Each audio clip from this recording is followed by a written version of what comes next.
Get going. Yellarigu, Namaskara. I am Mustafa Wajid.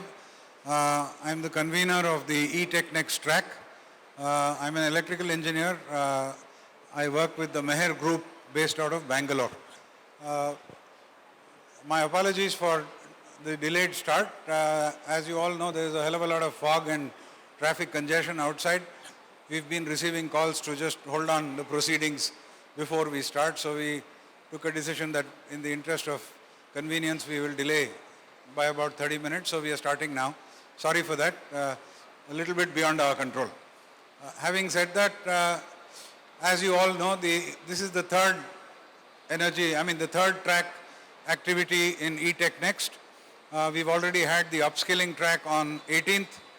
We've had the e-mobility track yesterday, and today we are having the energy storage track. So on the energy storage track, before we hand over to the panel, just a couple of pointers.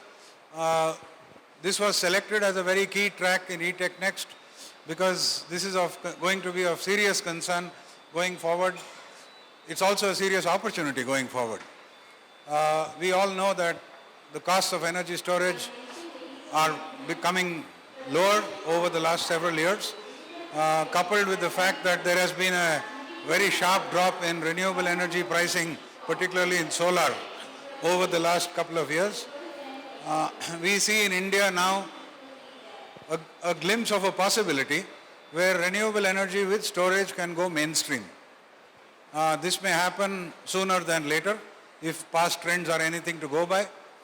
And in this we believe that India can show the way forward to a lot of the global community, thanks to the fact that we are inherently blessed with a lot of solar. Our latitude fortunately cannot change. If it does, we have more serious problems to worry about.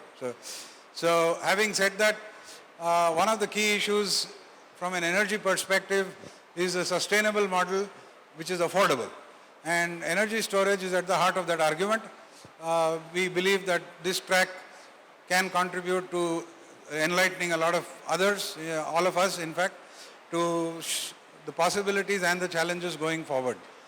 The other reality is the probable arrival of microgrids becoming mainstream in communities which are a little far away, which are a little displaced from the grid, etc., etc. There is now a real-time possibility of commercially viable microgrids coming up, but that again is contingent upon viable and reliable storage. Without that it cannot happen. So that's the other application that we are looking at.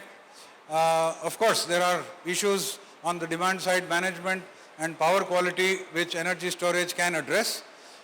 We've seen that happen on the reactive power side, particularly with regard to playing around with stabilizing voltages in the transmission system with STATCOMs and so on and so forth. In the earlier generation we saw it with SVCs, but now we've gone into the STATCOM kind of a generation of technology. And we believe that probably the energy storage can play an important role in stabilizing and improving power quality, including availability, even at the distribution level.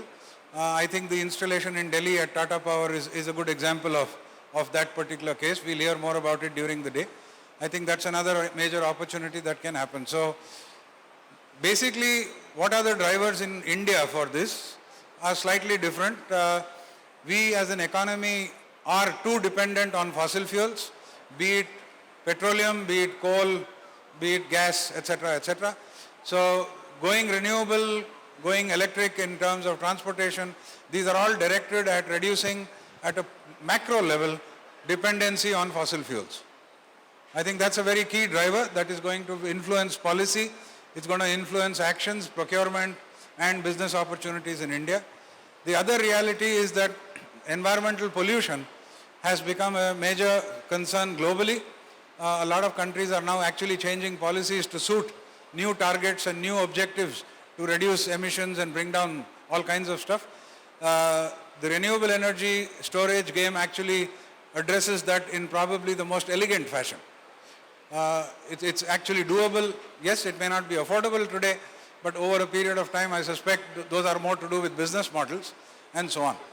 The third issue is that storage can actually redefine access to energy.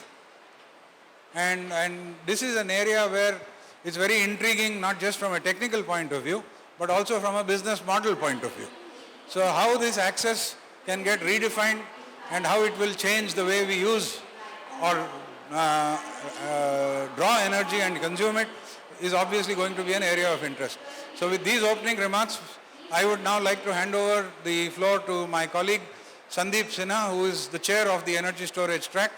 My compliments to the team for having done a wonderful job putting together this activity. Over to you, Sandeep. Thank you very much. Namaste.